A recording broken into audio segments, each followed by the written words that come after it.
family rejected my $100K investment offer when I suggested buying part of the family's Italian restaurant during Sunday dinner. My brother-in-law Brad even laughed, saying, "A waitress doesn't understand business." Nobody knew I was the CEO of the holding company that had just purchased the shopping mall where the restaurant was located, and that their lease was expiring in 2 weeks. When I got the desperate call from my father on Monday asking why the rent had tripled, I replied Brad was right, I really don't understand family business, and hung up. The Sunday dinner at Nono's Trattoria had started normally enough. My sister Victoria sat beside Brad, her investment banker husband who never missed an opportunity to remind everyone of his MBA from Columbia. My parents, Maria and Tony Martinez, bustled between the kitchen and our corner booth, proud owners of the restaurant they'd built from nothing 30 years ago. The red checkered tablecloths, the smell of garlic and basil, the framed photos of Italian countryside on the walls, everything exactly as it had been since my childhood. I'd chosen this moment carefully. The restaurant was packed with the usual Sunday crowd, families celebrating communions and birthdays, regulars who'd been coming for decades. I wanted witnesses to what I was about to offer and to what would inevitably follow. Setting down my water glass, I pulled out the folder I'd prepared. "Mom, Dad, I've been thinking about the restaurant's future. I'd like to invest $100,000 for a 20% ownership stake." The conversation around our table stopped. My father's fork paused halfway to his mouth. Victoria's eyes widened. Brad's smirk spread across his face before anyone else could react. "Isabel, sweetie, that's very generous, but..." My mother started. "Let me explain the terms," I continued calmly. "The money would go toward renovations and marketing. I've had the building and equipment appraised. At current valuation, this is more than fair." Brad laughed. Not a polite chuckle, but a full, condescending bark of amusement. Several nearby tables turned to look. "A waitress doesn't understand business," he announced loud enough for half the dining room to hear. "Isabel, you serve pasta. You don't make investment deals." My father looked uncomfortable. "Isabel, you don't need to..." "She's trying to buy her way into the family legacy," Victoria interrupted, her voice sharp. "Dad worked 30 years to build this place. You think you can just walk in with some money and..." "I'm offering to help," I said, keeping my voice level. "The lease is coming up for renewal soon. Expansion costs." "We don't need your help," Brad cut in. "Your parents have me to handle the business side. I've been reviewing their finances, helping them understand real estate investment strategies." He turned to my father. "Tony, you should tell her about the new location we're scouting in the financial district. Prime real estate. High-end clientele." My father shifted uncomfortably. "Well, we've been talking about options that require capital you don't have," I pointed out, "which is why I'm offering..." "Your tip money?" Brad laughed again. "Isabel, I negotiate 8-figure deals.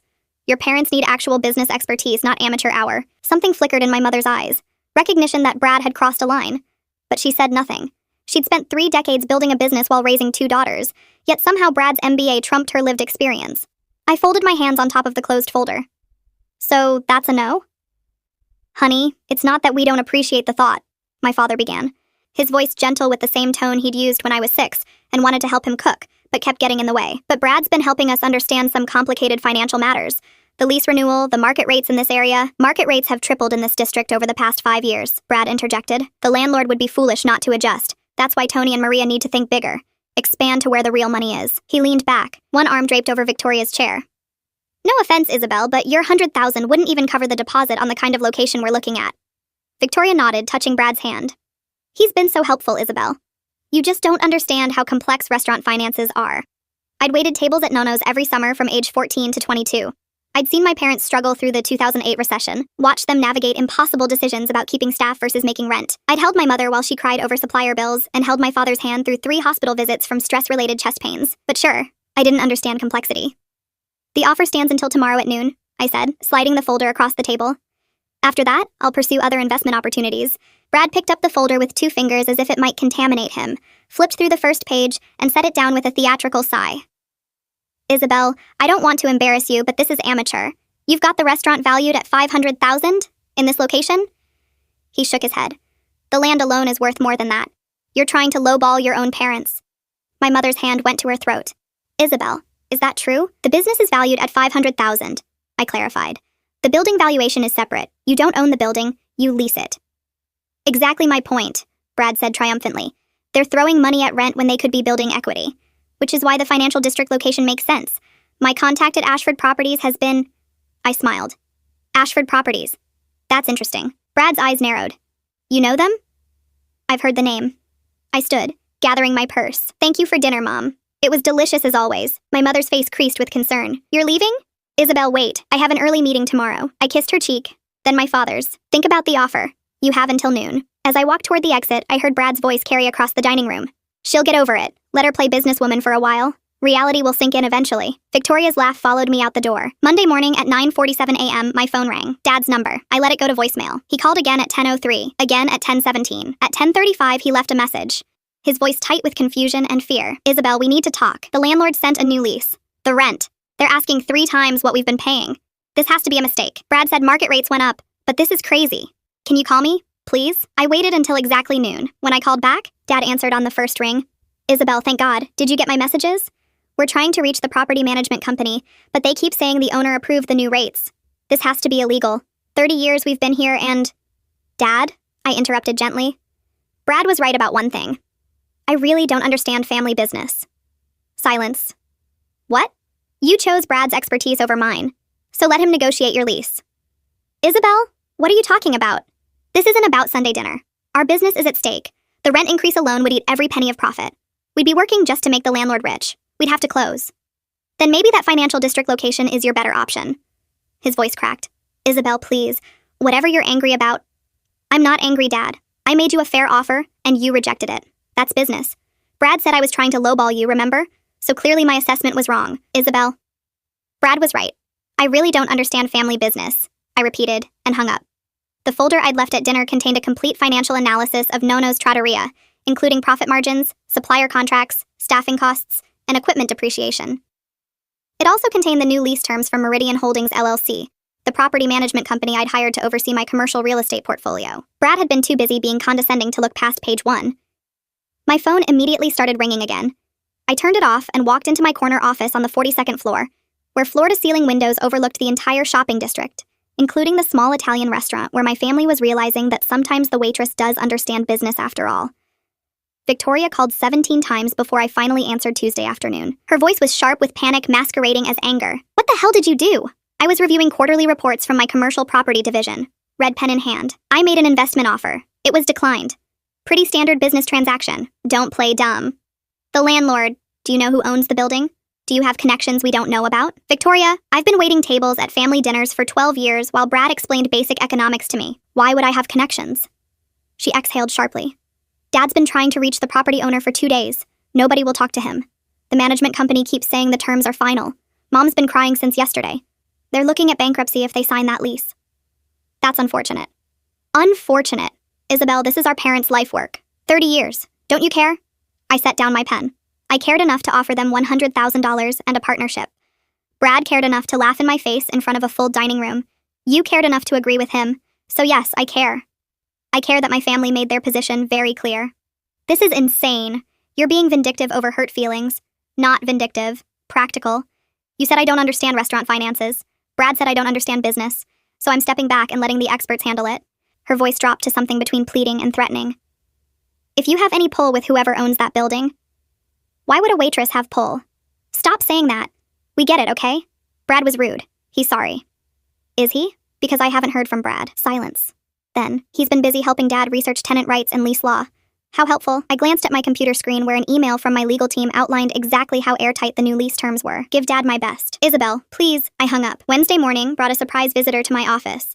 My assistant Jennifer buzzed me. Ms. Martinez, there's a Brad Kensington here without an appointment. He says he's family. I smiled. Brad had never visited me at work before. In 12 years of marriage to my sister, he'd never once asked where I worked or what I did during the day. Send him in. Brad entered wearing his power suit, the one he reserved for intimidating junior associates. His confident stride faltered slightly when he took in the office. The mahogany desk, the leather chairs, the original artwork, the view. Nice place. Didn't know waitresses rated corner offices. Hospitality management has good perks. I gestured to a chair. Coffee? He sat, his eyes still scanning the room, clearly trying to reconcile this space with his mental image of me. I'll get to the point. Tony and Maria are in trouble. That rent increase is predatory. I've looked into it. There are laws about sudden increases. We can fight this. Can you? I have lawyers at my firm who specialize in commercial real estate. They're willing to take the case pro bono as a favor to me. He leaned forward. But it would be faster if you could put in a word with whoever you know at Meridian Holdings. What makes you think I know anyone there? His jaw tightened. The timing is suspicious. You make an offer Sunday. It gets rejected. Monday, the new lease arrives. You're either connected, or this is one hell of a coincidence. Maybe it's just market forces. You're the expert on those, right? Cut the act, Isabel. I looked you up last night.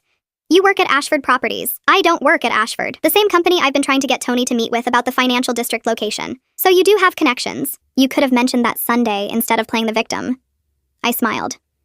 Brad, you never asked what I do. In 12 years, you never once inquired about my career.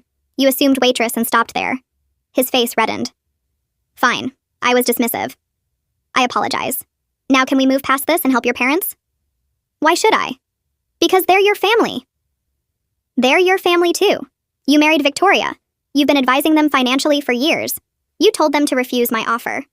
You said I was trying to lowball them. I opened a drawer and pulled out a document. This is the property appraisal I had done. The one in the folder you barely glanced at. The restaurant business is worth $500,000. The lease, given market comparables, should renew at approximately $8,000 per month. Exactly what I projected. Instead, Meridian is asking $24,000. Brad grabbed the document, his eyes scanning quickly. I watched his face change as the numbers registered. This is comprehensive. I'm thorough. Where did you get funding for this kind of analysis? I save my tips very carefully. He looked up sharply. Don't patronize me. Then don't underestimate me. I stood. You have 5 minutes before my next meeting. Brad stood too, clutching the appraisal. Who are you? I'm exactly who I've always been. You just never bothered to look. I walked to the door. Jennifer will validate your parking. Isabel, wait. The lease is a business matter between Meridian Holdings and Tony and Maria Martinez. I'm sure your lawyers will handle it. After all, you negotiate 8-figure deals. His hand was on the doorframe. What do you want? An apology? Fine. I'm sorry. I was an arrogant ass Sunday. I've always been an ass to you. Victoria says I am. Your parents say I am. I'm saying I am. Is that enough? For what? To fix this. Brad, you can't fix this. The offer expired Monday at noon. Your window closed. Then make a new offer. Why would I do that? You made it very clear my money isn't good enough. My business understanding is amateur hour. My analysis is lowball. Why would I subject myself to more of that? He stepped closer, and I saw something I'd never seen in Brad before. Actual fear. Because if they sign that lease, they'll lose everything within 6 months. The margins can't support it. They'll drain their retirement trying to stay afloat, and when they can't make rent, Meridian will evict them and they'll have nothing. 30 years of work, gone. You know this. That's why you made the offer in the first place.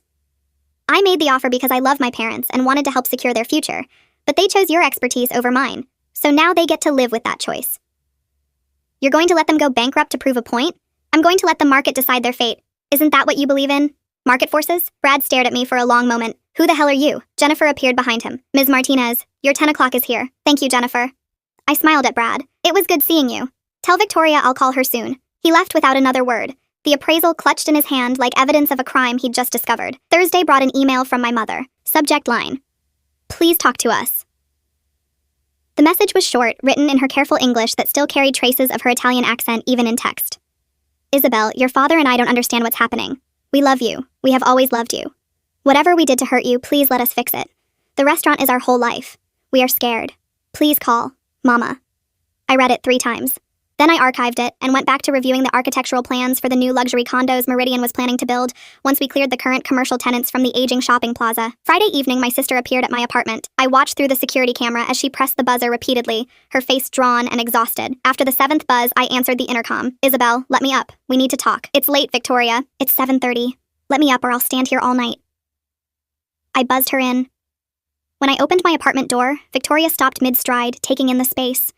The penthouse apartment in the newly renovated waterfront building, the modern furniture, the art, the view of the harbor through floor-to-ceiling windows. Her eyes moved from detail to detail, and I watched her mental calculations churning. How? She finally asked. How what? All of this. Your office, this apartment. Isabel, what the hell is going on? I poured 2 glasses of wine and handed her one. You want the full story or the abbreviated version? The one that makes sense. I sat on the couch overlooking the harbor. Remember when I was 23 and moved to Seattle for that restaurant management program? You were gone for 9 years. I wasn't in restaurant management. I was getting my MBA at University of Washington, then working for a commercial real estate investment firm. I started as an analyst and worked my way up to senior acquisitions director. 3 years ago, I left to start my own holding company focused on undervalued commercial properties in secondary markets. Victoria sank into the opposite chair. You have an MBA? Top 10% of my class. I also have a JD from Seattle University School of Law. Finished that part-time while working. Passed the bar on my first attempt, though I don't practice. Why didn't you tell us? I tried. I called mom and dad every week. I invited you all to my graduation. Both graduations. You were busy. Brad had a work thing. Mom and dad couldn't afford the plane tickets, and when I offered to pay, dad got offended. He said I shouldn't waste money on foolishness. Victoria's face paled. I don't remember that. Why would you? You were busy planning your wedding. Brad was more important than some graduation ceremony across the country. I sipped my wine. I stopped trying to share after that. When people asked what I did, I said hospitality management. Technically true. I manage hospitality properties, among other things. You've been lying for 10 years. I've been letting you assume. There's a difference. Nobody ever asked for details. Brad especially. He was too busy explaining real estate investment to me at every family gathering. Victoria set down her wine glass with shaking hands. The building, Meridian Holdings, that's you. Meridian is my holding company. We purchased the Riverside Plaza shopping mall 18 months ago.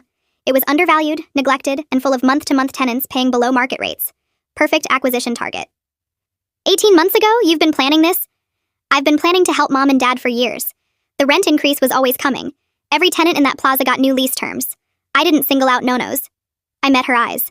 But I did offer them a way out before it happened. Jesus Christ, Isabel. Do you hear yourself? You bought their building just to, what? Punish them? I bought the building because it was a sound investment.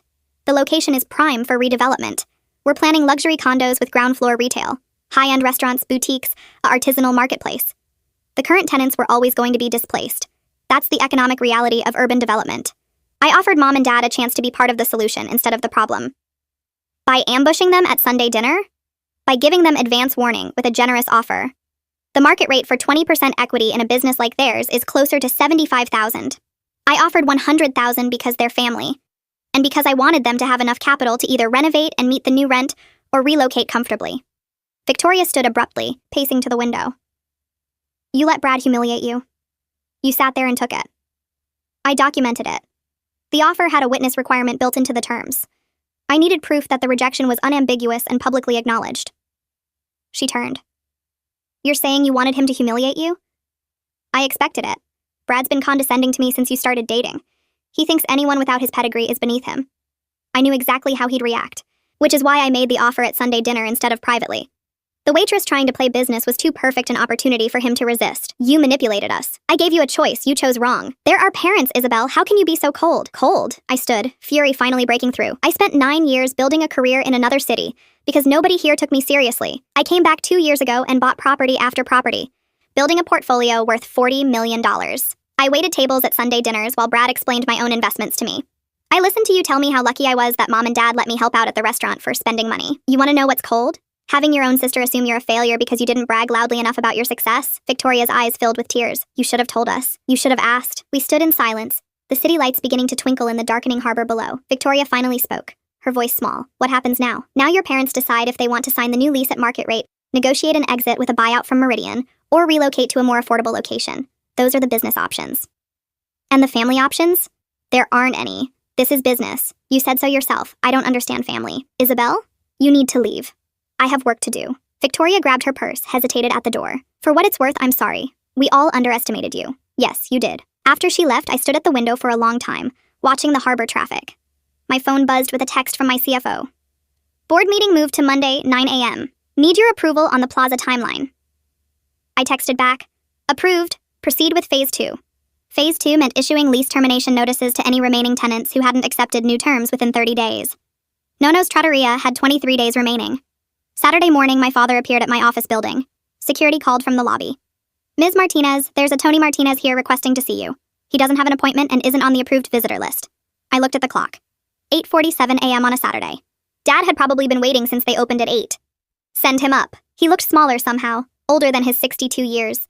His usually perfect posture was hunched, and the confidence that came from successfully running a business for 3 decades had evaporated into uncertainty. Isabel. He stopped just inside my office door, taking in the surroundings the same way Victoria had. This is where you work? This is where I work. Victoria told us.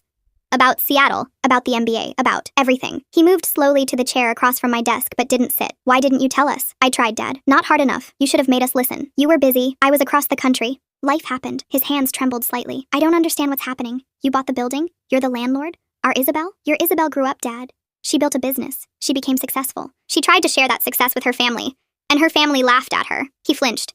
Brad was wrong to speak that way. I should have stopped him. Your mother and I, we were just surprised by the offer. We didn't know you had that kind of money. Because you never asked how I got it. We thought you worked at a restaurant. I do. I own 3 of them, actually. Plus the hospitality properties.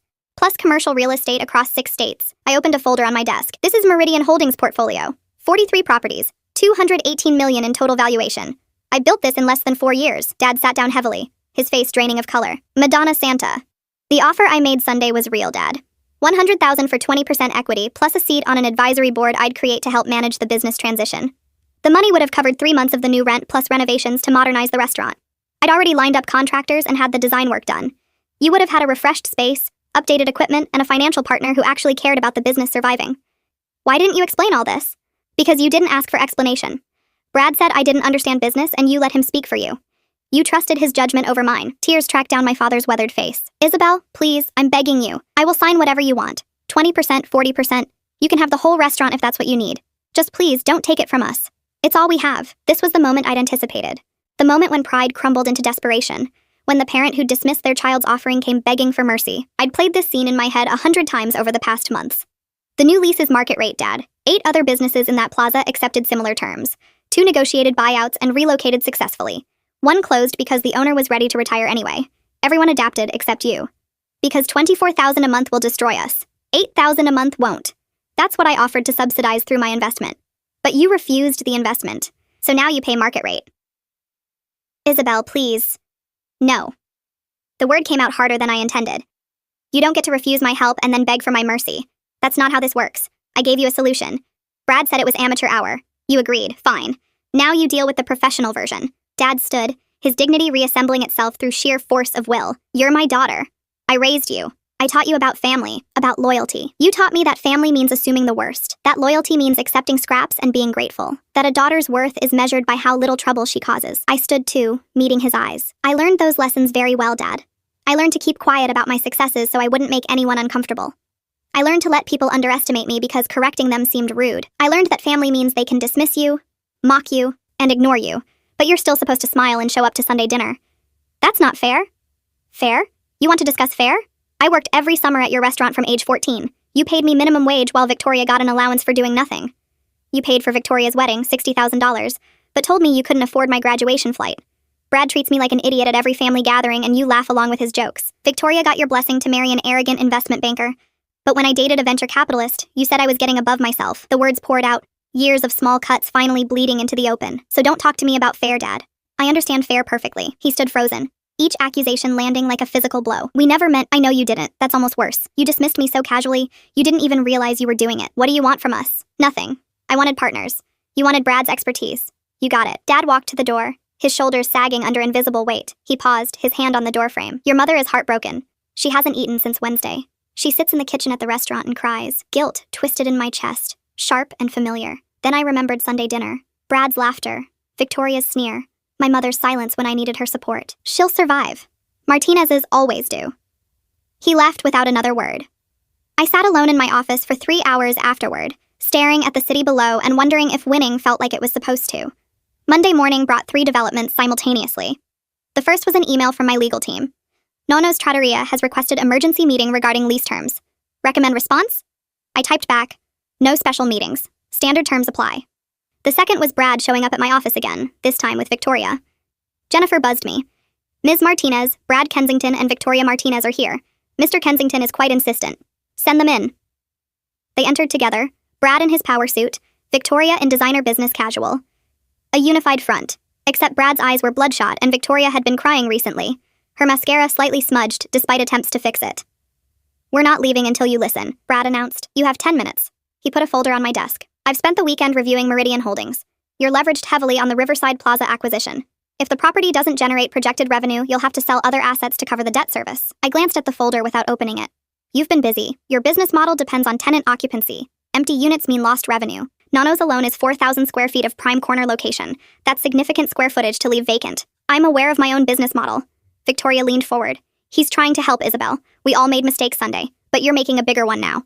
If you force Mom and Dad out, you'll have an empty storefront in a prominent location. That's lost revenue. Temporarily, I have 3 restaurant groups interested in that space at the new rate. Brad's confidence flickered. You're bluffing. I opened my desk drawer and pulled out signed letters of intent from 2 upscale restaurant chains and 1 celebrity chef group. These were signed last Thursday.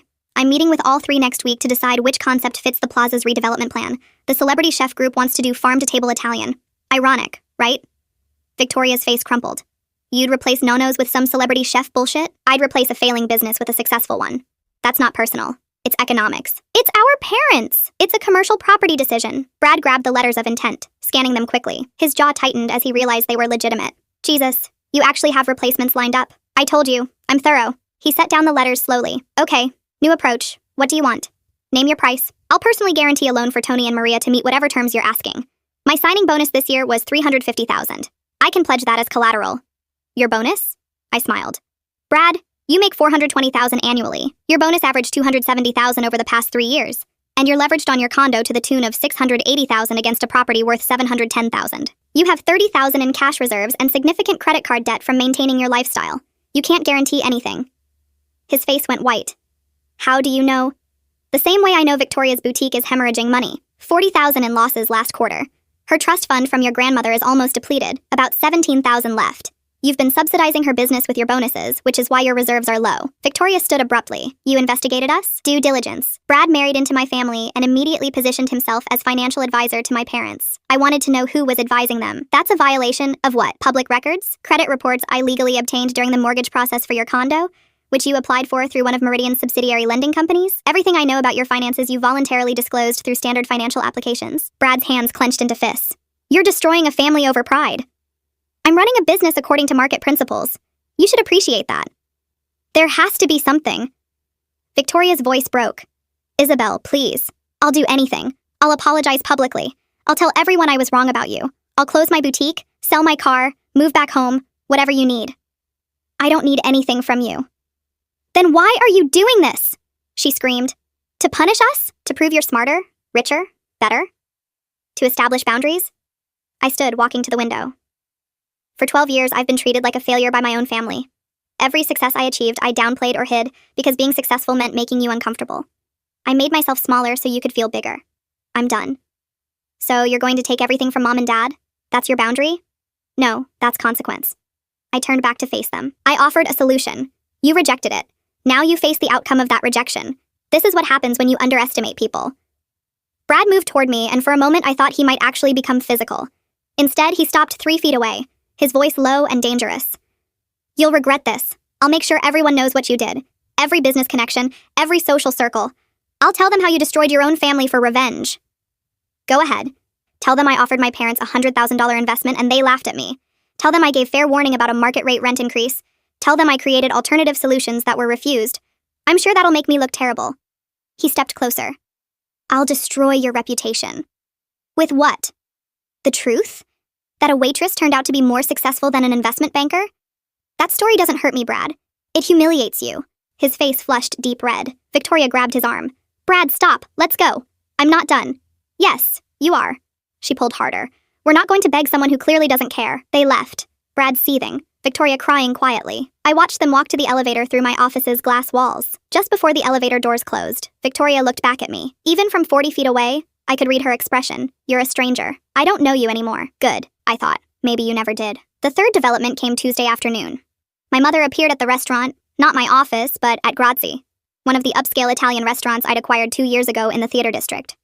She walked in during lunch service, her face drawn and tired, wearing her church clothes like she was attending a funeral. My general manager, Kevin, seated her at a quiet corner table and immediately texted me. Your mother is here. She's asking for you. I arrived within 20 minutes. Mom had ordered nothing, just sat with her hands folded on the pristine white tablecloth, looking small and out of place among the business lunch crowd. Hi, Mama. She looked up, and I saw she'd aged 10 years and 5 days. Isabel, you own this place too? I do. It's beautiful. Much nicer than Nono's. Different market. Different clientele. She nodded slowly, looking around at the exposed brick walls, the modern light fixtures, the open kitchen where chefs worked with theatrical precision. This is what you want? Fancy restaurants for rich people? I sat across from her. I want successful businesses that generate reliable revenue. Not family businesses where people feel at home? No-nos could be both. That's what I was trying to explain. Mom's eyes filled with tears. Your father told me what you said. About Victoria's wedding, about the graduation, about Brad, about all of it. Mama, let me finish. Her voice was quiet, but firm. You're right. We failed you. Not intentionally, but we did. We were so focused on the restaurant, on keeping it alive through hard times, that we didn't see what we were doing to you. Victoria was the easy one. She needed clothes and parties and attention. You were quiet, you didn't complain. So we thought you were fine. I was fine. No, you weren't. You were hurt. And we didn't notice. A tear rolled down her face. A mother should notice. The guilt twisted deeper, finding soft tissue. Mama, I didn't come to make you cry. I know why you came. You came to punish us, and maybe we deserve it. She reached across the table, her work-worn hand seeking mine. But punishing us means destroying what your father and I built. 30 years of our lives. Is that what you want? To watch us lose everything? I pulled my hand back. I want you to take me seriously. I want you to see me as more than the waitress who helped on weekends. We see you now. Isabel, we see you. You're brilliant and successful, and you built something amazing. We're proud of you. Now you're proud. After I proved I could hurt you. She flinched but didn't deny it. What do you want from us? I wanted partners. That offer expired. Make a new offer. Why would I? Because we're family. Because you love us. Because despite everything, I know my daughter has a good heart. My good heart offered you help and got humiliated for it. So humiliate us back. Make us beg. Make us apologize publicly. Whatever you need to feel heard. Her voice rose slightly, drawing glances from nearby tables. But don't destroy us, Isabel, please. We're your parents. We made mistakes, but we love you. We always have. I sat in silence watching her cry, feeling the familiar pull of guilt and obligation and the ingrained need to make everything okay for everyone else at my own expense. Then I remembered Brad's laughter. Victoria's sneer. The folder I'd prepared being dismissed without a glance. I'm sorry, Mama. The business decision stands. She stared at me, disbelief and heartbreak warring on her face. You're really going to do this? I'm going to enforce a standard commercial lease at market rate. You can sign it, or you can walk away with the buyout Meridian offered. 2 months current rent as moving costs. Those are the options. 2 months rent? $10,000 to walk away from 30 years of work? It's a standard buyout for month-to-month tenants in property acquisitions. We're not tenants. We're your family. Then you should have treated me like family instead of a joke. Mama stood, her chair scraping loudly against the floor. Several diners turned to look. I don't know who you've become, but you're not the daughter I raised. That girl was kind. She cared about people. She wouldn't punish her own parents for one mistake. One mistake? The words came out louder than intended. Mama, it was 30 years of mistakes. Small ones, every day. The assumption that Victoria's life mattered more. That Brad's opinion counted more. That I should be grateful for scraps. Every Sunday dinner where I sat quietly while he explained my own work to me and you said nothing. Every holiday where Victoria got the spotlight and I got, Isabel, can you help in the kitchen? That wasn't one mistake. That was a pattern. So you'll take the restaurant because we weren't perfect parents? I'll run my business according to sound financial principles because that's what successful people do. You wanted me to understand business? I understand it perfectly. She left without another word, her shoulders shaking as she walked past the hostess stand and out into the gray afternoon. I sat alone at the table for a long time, my lunch untouched, feeling hollow. Kevin approached carefully. Boss? You okay? Fine, clear the table. Your mom seemed clear. The table. He nodded and disappeared. That evening, Victoria called. I almost didn't answer, but morbid curiosity won out. You made Mama cry in public. Her voice was ice. She ambushed me at my restaurant. That's all it is to you now? Restaurants and businesses and markets? What happened to you, Isabel? I grew up. I stopped letting people treat me like I didn't matter. By becoming someone who doesn't matter, you're alone in your fancy apartment with your fancy job and no family. Congratulations. You won. I didn't realize we were competing. We're not anymore. You're out. Don't come to Sunday dinners. Don't come to holidays. Don't call. You want to be a stranger? Fine. You're a stranger. Victoria? She hung up. I sat in my penthouse overlooking the harbor, city lights reflecting off dark water, and wondered when winning started feeling like losing. Wednesday morning, I arrived at my office to find my entire family waiting in the lobby.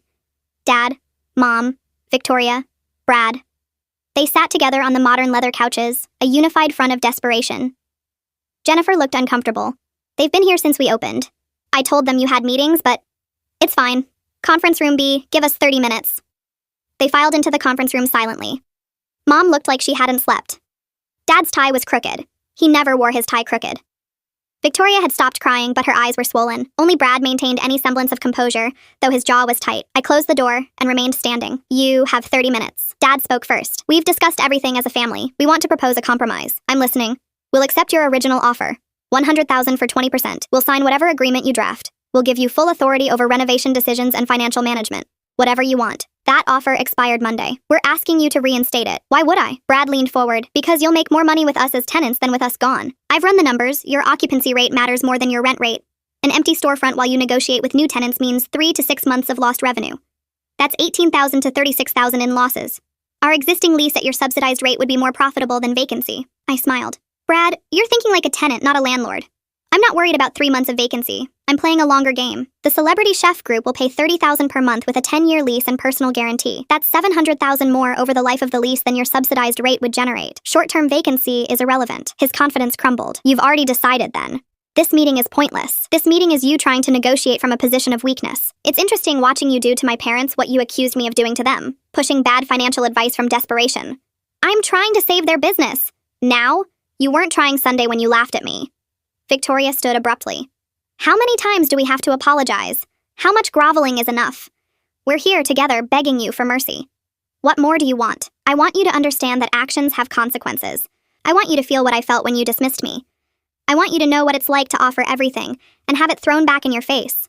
So, this is revenge. This is education. Mom finally spoke, her voice hoarse. What if we sold the business to you? All of it. You buy Nono's completely. The name, the recipes, the goodwill. We'll walk away. You can do whatever you want with it. The offer landed like a stone in still water. Dad turned to her, shocked. Maria? It's the only way. Her eyes never left mine. She won't work with us. She doesn't trust us. So we give her what she wanted, ownership, and we step aside. No more fighting. No more begging. Mama? You don't mean that. I mean it. She stood, facing me directly. You want the restaurant? Take it. I'll give you the recipes, the suppliers, everything. You obviously know how to run a successful restaurant. You don't need us, so buy us out. Name your price. The room fell silent. This was the moment I'd engineered. Complete capitulation. The surrender I'd been orchestrating since I made that first offer at Sunday dinner. I should have felt victorious. Instead, I felt hollow. How much do you want for the business? Dad's voice cracked. Maria, we can't... How much? She repeated to me, ignoring him. I opened my tablet and pulled up the valuation. Based on current assets, goodwill, and market comparable, I'd offer $350,000 for complete acquisition of the business entity, including name, recipes, supplier relationships, and customer list. You'd have 60 days to transition out. The number was fair, actually slightly generous. Mom nodded slowly. And we'd be free of the lease obligation? Meridian would terminate the existing lease upon sale completion. I'd execute a new lease under the business's new ownership structure.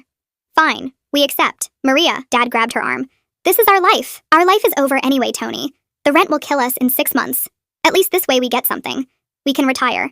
Maybe buy a small condo in Florida like we used to talk about. Be done with 80-hour weeks and supplier problems and broken ovens. She looked at me. You'll take better care of it than we could now anyway. You have the money, the knowledge, the connections.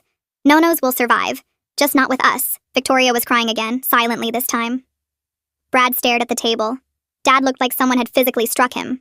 I need 48 hours to draft the purchase agreement, I heard myself say. Have your attorney review it. We'll close next Wednesday if terms are acceptable. Mom extended her hand. Deal. I shook it. Her palm dry and calloused against mine. They filed out silently. Dad wouldn't look at me. Victoria whispered something to Mom I couldn't hear. Brad was already on his phone, probably calling their attorney. I sat alone in the conference room for 20 minutes, staring at my tablet where the purchase agreement template waited to be customized. I'd won. Completely. Decisively. Devastatingly. Nono's Trattoria would be mine.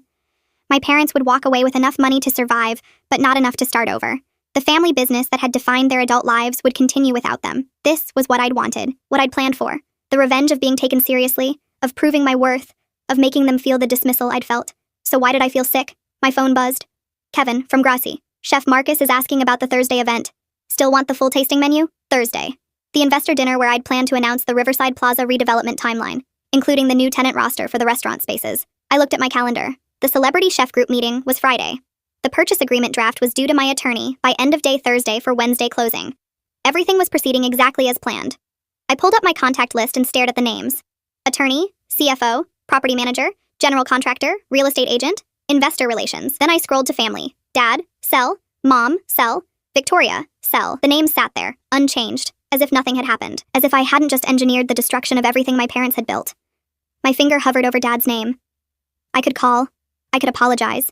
I could reinstate the original offer, accept their desperation as sufficient contrition, rebuild the bridge I'd burned. I could be the bigger person. Instead, I closed my contacts and opened my email. Jennifer, send the purchase agreement template to legal for customization. Standard asset acquisition, closing in 7 days. Full payment at closing, no contingencies. Jennifer's response came immediately. Confirmed. Will you be in the office tomorrow? All day. I have work to do. That night, I stood at my penthouse window watching the harbor traffic until the city lights blurred into one continuous glow. My reflection in the glass looked like a stranger. Successful, powerful, alone. My phone rang. Dad's number. I watched it ring 4 times before going to voicemail. He didn't leave a message. Victoria texted, I hope you're happy. You destroyed them. I didn't respond. Brad sent an email with the subject line, You'll regret this. I deleted it without reading. Mom didn't contact me at all. I slept poorly that night, dreaming of Sunday dinners that would never happen again, of my mother's lasagna, and my father's stories about the old neighborhood, of Victoria and me as children running through the restaurant after closing while our parents cleaned up. When I woke at dawn, my face was wet. I wiped the tears away and went to work. 3 months later, I stood in the renovated Nono's Trattoria, now rebranded as Lombardi's, and watched the celebrity chef's team prepare for the grand opening. The space had been gutted and rebuilt. Exposed brick replacing water-stained drywall. Modern Italian light fixtures instead of the old brass chandeliers. An open kitchen where customers could watch chefs work with imported Italian ingredients. Nothing of my parents' restaurant remained except the location and the bones of the building. Even the signature red checkered tablecloths had been replaced with pristine white linen. The business was projected to generate $470,000 in first-year revenue. My investment would pay for itself within 18 months. The celebrity chef had already been featured in 2 national food magazines, calling Lombardi's the future of Italian-American dining. By every business metric, I'd made the right decision. My phone buzzed. Kevin, your 2 p.m. is here. Send them up. The potential investors for my next acquisition arrived. 3 men in expensive suits who wanted to discuss a struggling Thai restaurant chain I was targeting. We talked numbers and projections and market positioning. They were impressed by the Riverside Plaza redevelopment. One of them specifically mentioned Lombardi's as evidence of my ability to identify and execute high-value repositioning. You have a gift for seeing potential others miss, he said, signing the investment commitment letter. After they left, I walked through the now empty restaurant. The chef had left for the day. The staff had gone home. I was alone in the space my parents had occupied for 30 years. I sat at what used to be the family booth, where we'd eaten Sunday dinners and celebrated birthdays and argued about my future. The new booth was leather instead of vinyl, positioned for optimal viewing of the open kitchen rather than privacy. My father had called exactly once since the sale closed, a short formal conversation about final paperwork. He'd thanked me stiffly for the purchase price and hung up. Mom hadn't called at all. Victoria had blocked my number. Brad sent one final email after the sale. You won, but you lost everything that actually matters. I hope your money keeps you warm at night. I deleted it without responding, but the words circled in my head during quiet moments. Last week, my CFO asked if I was planning to visit the Florida condo where my parents had moved. Isn't that what families do? She'd asked innocently. Visit each other? I'd changed the subject. Tonight, I had dinner alone in my penthouse, reviewing acquisition proposals for 3 more properties. My portfolio had grown to 57 commercial properties across 8 states. My personal net worth exceeded $70 million. Forbes had mentioned me in an article about successful women in commercial real estate. My phone sat silent on the table. No Sunday dinner invitation would come. No mother calling to share neighborhood gossip. No father asking business advice he'd finally be willing to hear. I'd wanted them to take me seriously, to see me as more than the daughter who waited tables, to recognize my worth. They saw it now. Everyone did. The price was seeing me at all. I opened my laptop and pulled up the investor presentation for Thursday's meeting. Projected revenue, growth timelines, market analysis, everything quantifiable and clean. Numbers never betrayed you. They never laughed at your offers or dismissed your expertise. They simply existed, true and unchanging. My reflection stared back at me from the darkened window, a successful woman in an expensive apartment, surrounded by evidence of her triumph, alone. I closed the laptop and sat in silence, watching the harbor lights reflect off water that never stopped moving, never stopped changing, never looked back at where it had been.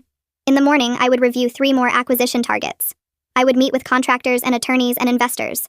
I would build my empire larger, more successful, more impressive. Tonight, I sat alone with my victory and wondered if this was what winning was supposed to feel like. My phone buzzed. An unknown number.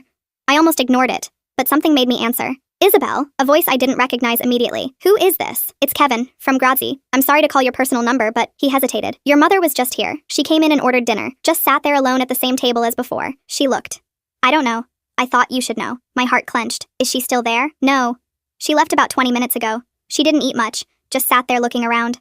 Before she left, she told me to tell you the restaurant looks beautiful. The new place, I mean. Lombardi's. She said you did a good job. After he hung up, I sat with the phone in my hand, staring at nothing. She'd gone to see what I'd built from the bones of what she'd lost. She'd sat in the space where her dreams had lived and died. And she'd sent a message. You did a good job. Not, I hate you. Not, how could you do this? Just, you did a good job. I could call her. Right now. I could apologize, try to explain, maybe find some way to... I set down the phone. Some bridges once burned couldn't be rebuilt. Some prices once paid couldn't be refunded. Some choices once made had to be lived with. I'd chosen business over family, success over connection, being right over being loved. I'd won every battle and lost the only war that mattered. The city lights gleamed below, beautiful and cold, reflecting off the harbor's dark water. Somewhere out there, my parents were eating dinner in their small Florida condo, probably takeout since they couldn't bear to cook after spending 30 years feeding others. Somewhere out there, Victoria was going to bed angry, convinced her sister had become a monster. Somewhere out there, Lombardi's would open tomorrow to critical acclaim and profitable revenue. And here I sat, the successful CEO of a $70 million empire, eating dinner alone in a silent penthouse, finally taken seriously by everyone who no longer wanted anything to do with me. They'd asked what I wanted, I'd shown them. Turns out I'd wanted exactly this, proof that I was right and they were wrong, regardless of what it cost. I'd gotten everything I'd asked for, and lost everything that mattered.